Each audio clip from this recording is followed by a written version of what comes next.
é uma pesquisa do Instituto Quest sobre a confiança nos militares. Ele tem uma curiosidade, esse gráfico. O primeiro gráfico... Não. Eu quero o primeiro gráfico, Igor, da confiança geral nos militares. Por favor, isso. Confiança nos militares. A confiança cai fortemente entre dezembro de 2022 e agosto de 2023. Parece um dado alvissareiro que tenha caído a confiança nos militares. Mas, em seguida, o Instituto Quest pergunta, peço para a produção mudar o gráfico, o Instituto Quest pergunta para os eleitores do Lula e do Bolsonaro. Aqui está. Os eleitores do Lula mais ou menos mantêm a mesma taxa de anterior. O grau de confiança, o grau de desconfiança. O que despenca é a confiança dos eleitores do Bolsonaro, de 61 para 40 pontos em 9 meses. De 61 para 40 pontos. Como é que pode ser interpretado esse gráfico? Com a palavra, Valério Arcari. Me parece que a pesquisa sugere que o núcleo duro, né, uma parcela do eleitorado do Bolsonaro, que tem várias componentes, como nós sabemos, graus de confiança variáveis, o núcleo duro da corrente bolsonarista, aquela fração da sociedade que tem uma identidade mais forte com o neofascismo, em última análise, ele perdeu confiança nas Forças Armadas porque a sua aposta era o golpe, ou seja, a sua aposta era que as Forças Armadas, provocadas pela faísca centelha do movimento construído na direção do 8 de janeiro e preparado pelo bloqueio de estradas com caminhoneiras e os acampamentos em frente dos quartéis do Exército,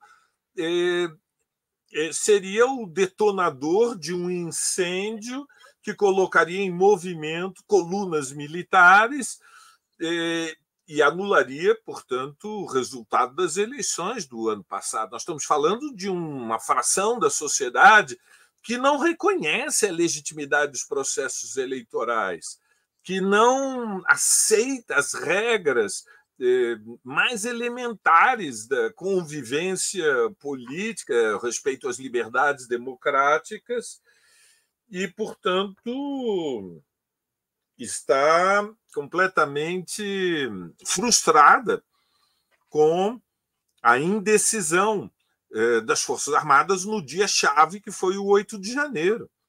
E, nesse sentido, há um deslocamento político que sugere que o Bolsonaro mantém uma influência pessoal e a sua corrente se organiza e mantém a hegemonia política no campo da extrema-direita e, nesse contexto, se afastam das Forças Armadas.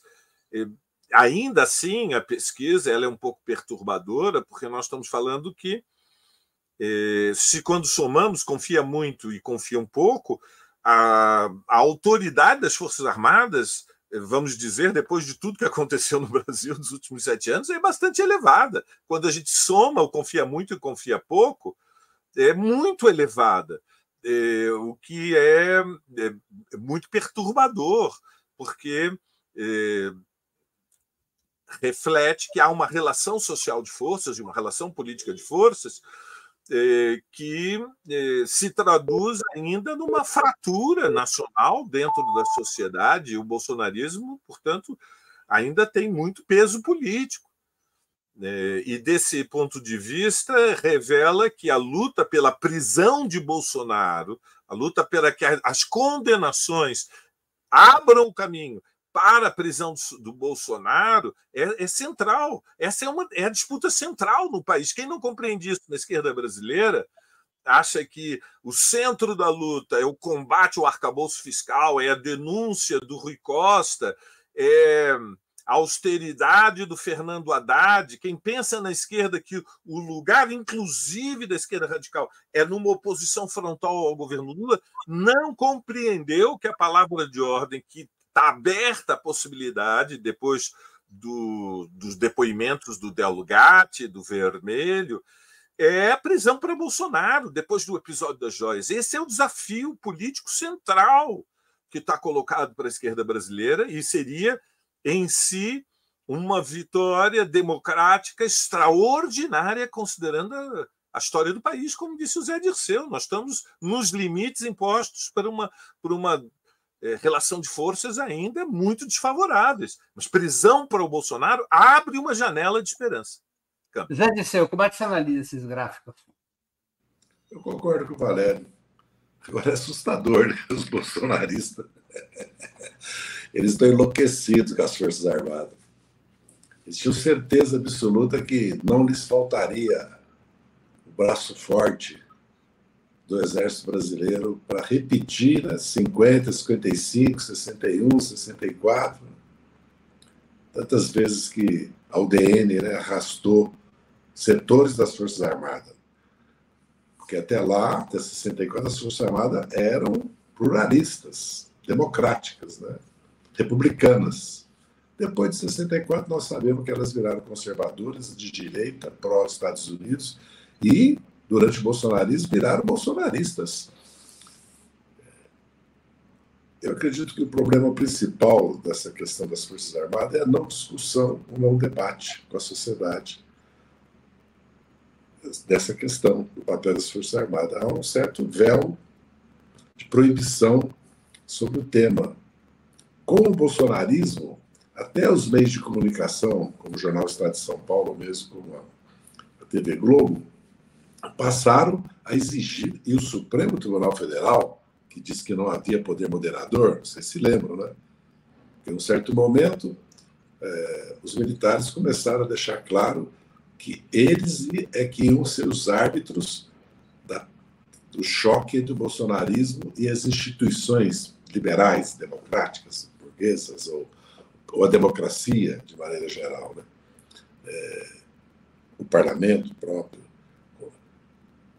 E no fundo, o que aconteceu foi isso, é fato, que o Supremo disse que não havia poder moderador, o Congresso, a maioria do Congresso não em momento nenhum, certo, apoiou a tese do golpismo, e é verdade que dentro das Forças Armadas também não predominou a tese do golpismo. Se tivesse predominado, a história seria outra. Até não porque fossem contra, porque não havia condições internacionais e dentro do país de dar um golpe de Estado.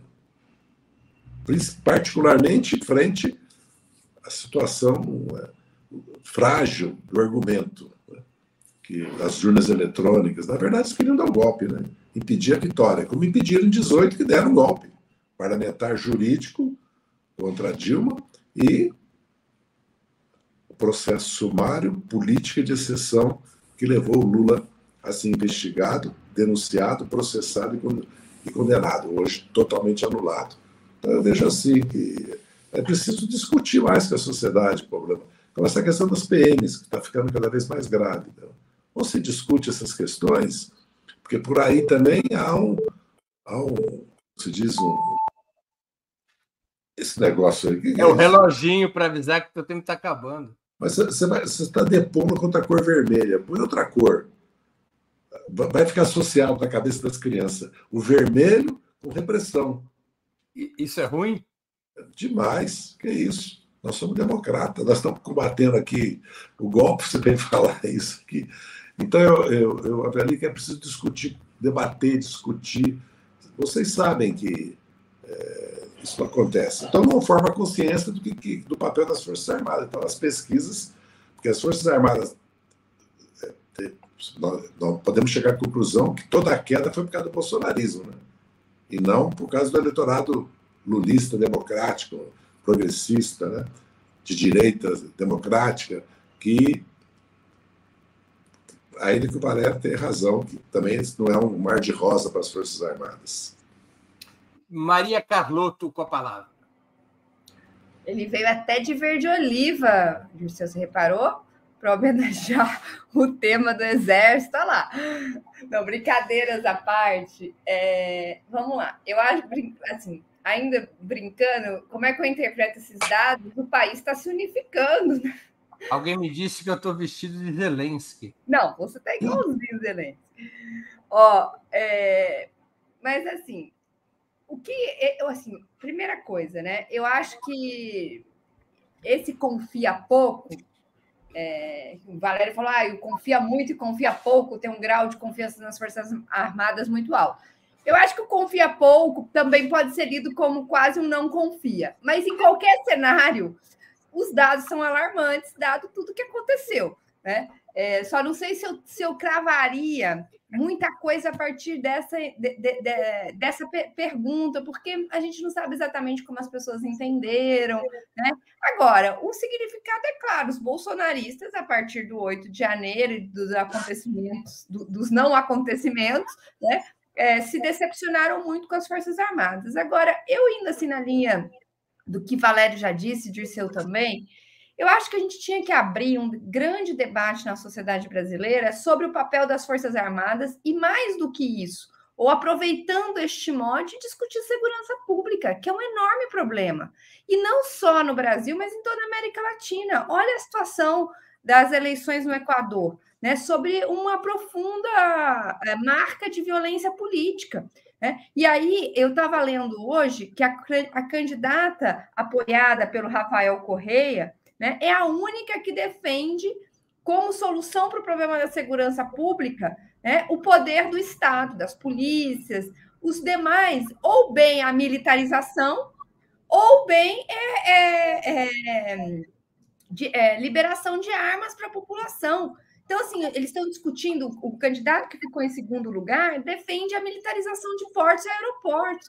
Então, tem todo um debate que está acontecendo no conjunto do continente sobre segurança pública, que a gente deveria aproveitar e discutir qual é o papel dos militares, né? A gente provavelmente vai discutir hoje o PAC, né? E o dinheiro dado para os militares. Tá? Que tipo de pesquisa eles estão fazendo? Que tipo de inovação? Quem é que discutiu? Quando é que nós vamos discutir o Plano Nacional de Defesa? E, associado a isso, rediscutir a segurança pública? Então, eu acho que tem um conjunto de temas que são muito mais relevantes para a população, né, e que deveria ser uma entrada para a gente discutir militares, né? E, finalmente, discutir o papel institucional que eles cumpriram. Porque, por mais que eu concorde com o Dirceu que a punição deve ser sobre os indivíduos, o enfrentamento político da questão precisa ser necessariamente institucional. Porque o envolvimento deles com o golpismo, né, com a negação do papel do golpe, é transversal às forças. Muito bem. Breno, alguém falou para mim isso, eu estou lendo. Estou lendo o quê? O que está certo? Foi o Igor que perguntou? Não, um espectador. Eu não... Aqui eu não estou lendo nada, não. Só a minha mão. Espectador. Não, um espectador. Eu não consigo saber o que está na minha mão. De vez em quando eu tento ler, mas não consigo prever o futuro. Vamos a mais uma questão que a Maria Carlotto já tocou no assunto, eu vou detalhar. Uma nota conjunta da ABED, Associação Brasileira de Estudos de Defesa, da ANPOX, Associação Nacional de Pós-Graduação e Pesquisa em Ciências Sociais, e da ABCP, Associação Brasileira de Ciência Política, criticou o governo por prever no PAC mais investimentos em defesa do que em educação e saúde. São 52,8 bilhões para a indústria de defesa, contra 45 bilhões em educação, ciência e tecnologia e 30,5 bilhões em saúde, segundo a nota. Mais do que isso, acima disso, reclamam que esses recursos estejam previstos sem qualquer reforma nas Forças Armadas, sem a punição dos oficiais responsáveis por atos antidemocráticos e sem que uma política nacional de defesa tenha sido amplamente discutida na sociedade. Qual a opinião de vocês sobre esta crítica? Com a palavra, Valério Arcari. Eu penso que é uma crítica legítima e nós temos um desafio histórico, evidentemente, que é em que medida a sociedade consegue se defender do papel político das Forças Armadas, que permanentemente estão, com idas e vindas, se apresentando como um poder acima dos poderes da República. Esta ideologia da tutela legítima das Forças Armadas que protege a nação do governo de plantão. Então, veja, é uma situação absurda. Os argentinos, felizmente, se livraram deste drama histórico, porque a derrota na Guerra nas Malvinas e depois a sequência dos governos Alfonsín, Menem, Kirchner, levaram a uma desmoralização política e social e enfraquecimento, inclusive econômico, das Forças Armadas. Creio que, portanto, se trata de um grave erro, e tem razão os pesquisadores que alertam sobre o perigo desta orientação de turbinar o complexo econômico, industrial, militar. Por exemplo, o Brasil ainda produz bombas de fragmentação, e há um tratado internacional para proibir a produção e a utilização de bombas de fragmentação. O Brasil continua produzindo bombas de fragmentação, é um dos principais fornecedores do mercado mundial de uma arma de destruição em massa que atinge de forma impune populações civis. Cito somente este exemplo, mas há outros incontáveis. Então, creio que é uma distorção, é um erro de estratégia, que o plano da defesa tenha como prioridade fortalecer o complexo industrial militar e ainda fica tudo mais grave se nós considerarmos, em perspectiva histórica, o que aconteceu nos últimos 7 anos. Como já alertou hoje, José, com toda razão, as Forças Armadas tinham um imperador, que era o Vilas Boas, que teve um papel-chave decisivo para impedir que o Lula tivesse o habeas corpus, pudesse assumir, enfim, responsabilidades no governo Dilma e, portanto, no desenlace do processo que impediu a candidatura de Lula em 2018, que provavelmente teria nos poupado dos 4 anos do governo Bolsonaro. Portanto, o lugar do Vilas Boas neste processo não é de um acidente histórico. Em resumo, com a palavra... Opa, perdão. Em resumo, razão para estarmos preocupados. De qualquer forma, é um plano, tudo isso está em disputa política. Veremos qual será o desfecho. Desculpa. Com a palavra, Maria Carlota.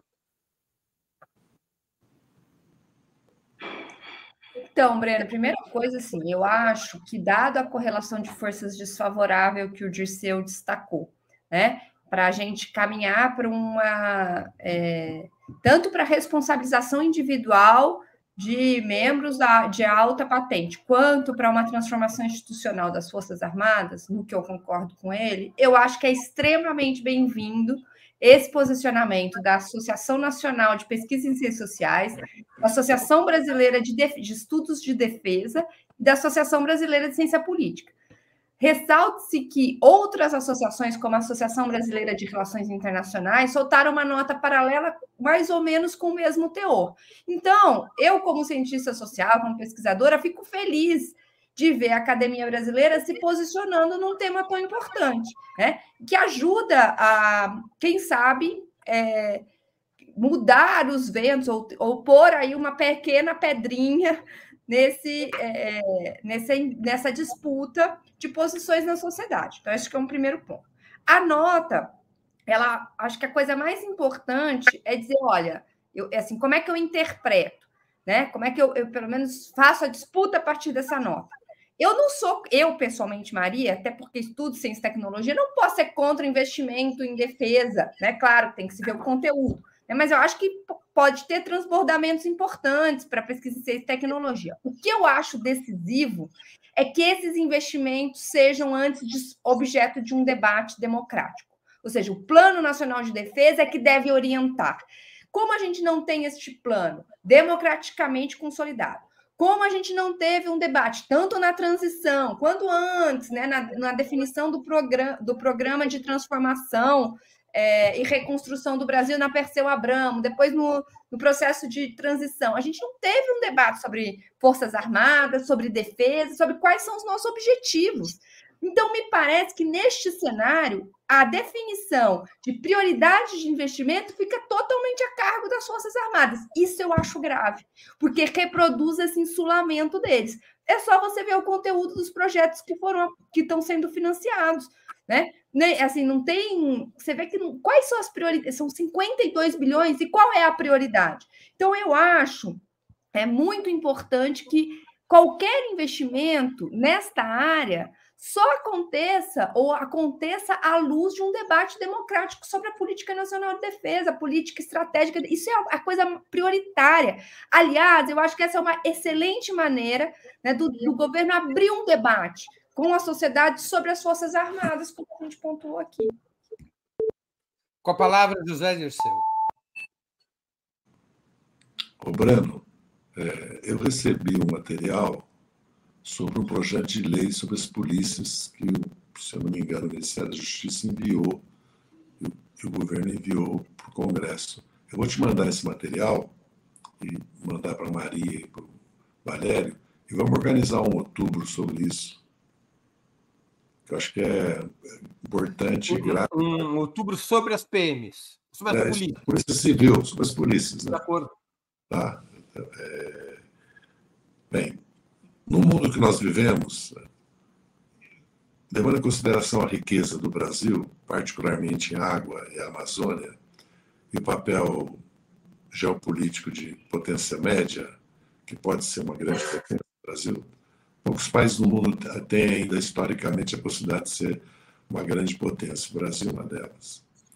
O Brasil, até pelo interesse nacional e pela presença dos Estados Unidos no hemisfério norte, vamos lembrar o que o Reagan disse, que os Estados Unidos jamais permitiriam um outro Japão na América do Sul, que seria o Brasil. Eu sou favorável que as Forças Armadas brasileiras passem por uma reestruturação, porque elas estão totalmente deslocadas do tempo, porque a disposição física delas, os objetivos, as perspectivas, precisa tudo ser rediscutido. Né? Agora, isso tem um custo, não sei se nós podemos suportar esse custo, dado as desigualdades e as carências do Brasil. Sem fazer uma reforma de distribuição de riqueza e renda no Brasil, que tem um crescimento sustentado, o Brasil é um país que não consegue terminar um rodoanel na maior cidade do país. E deixa abandonado. Se fosse do PT, nós estaríamos perdidos, né? Um monotrilho, né, que corta a cidade toda, e não se consegue fazer VLT nas cidades. Monotrilho em São Paulo. Isso, desculpe. Que liga o aeroporto ao outro, né? O aeroporto de Congonhas. É o monotrilho que não chega até o aeroporto de Cumbica. É a coisa mais estranha da face da Terra. Você chega e tem que pegar um táxi até o aeroporto. É uma piada. Então, é um país que está com uma situação... Mas a gente não pode falar quem era o governador quando houve essa obra. Né? Eu estimo a situação do Brasil muito grave, né? Institucional, política. Né? Nós estamos vendo o que está acontecendo no Congresso Nacional. O Brasil precisa de uma revolução social. O Brasil precisa fazer uma profunda reforma político-institucional, reforma tributária, esse capital financeiro, essa loucura dos juros no Brasil. Eu estava conversando hoje sobre a Europa. A inflação é 6,5% e o juro é 4,5%, entendeu? E a Europa está tentando estagnação, vai entrar numa gravíssima crise econômica por causa do preço da energia, por causa da aventura de sustentar a guerra da Ucrânia. Pretexto que, na verdade, seguindo a política dos Estados Unidos, né? Que a Europa virou um braço dos Estados Unidos. Então, eu acredito que eu fico simplesmente estarrecido que haja mais recursos para as Forças Armadas do que para a educação. Inclusive, eu defendi que todos os recursos das apostas fossem para a educação. Além, evidentemente, do crescimento, do desenvolvimento, não há nada mais importante do que uma revolução educacional, científica e tecnológica. E a ideia do pré-sal, da partilha, né, do Fundo Soberano, era para financiar, além do meio ambiente, financiar a educação e a revolução científica e tecnológica. Para onde que o Brasil vai? O Brasil tem que fazer em 10 anos, 100 anos em educação, ciência e tecnologia. Então, algo vai mal, né, no reino da Dinamarca. Por quê? Como é que passou isso? O presidente Lula soube que ia ter mais recursos para as Forças Armadas do que para a saúde e para a educação. Se isso é fato, porque eu estou me fiando porque eu não me debrucei sobre o orçamento desse ponto de vista. Vi as dificuldades do orçamento, os problemas que o país enfrenta, porque aonde falta o pão, né, não há paz, né? É dividir, né, o que não tem. Se é para definir prioridades... É o PAC, não é o orçamento. Não, sim, mas no orçamento também... Mas o PAC se traduz em orçamento, né? Sim. Mas é uma decorrência do orçamento, né? Então, se é fato que tem mais recursos no PAC, né? Vamos pôr no PAC, não é um bom sinal, né? Apesar que a educação não é o objetivo do PAC, né? Então tem que analisar melhor isso, né? Não se deve pôr mais recursos em defesa, mesmo que haja um conteúdo, né? Um conteúdo de ciência e tecnologia, né? De desenvolvimento tecnológico, como nós vimos nos Estados Unidos, nas guerras, infelizmente, né? Radar, internet, tudo. Acho que nunca se deve se criticar. E importante a crítica, porque esse é um governo pluralista de centro-direita, já não é mais um governo de centro-esquerda, onde a disputa pelos rumos do governo é constante. Se nós não envolvermos a sociedade nessa disputa, nós vamos perder a disputa. Muito que bem.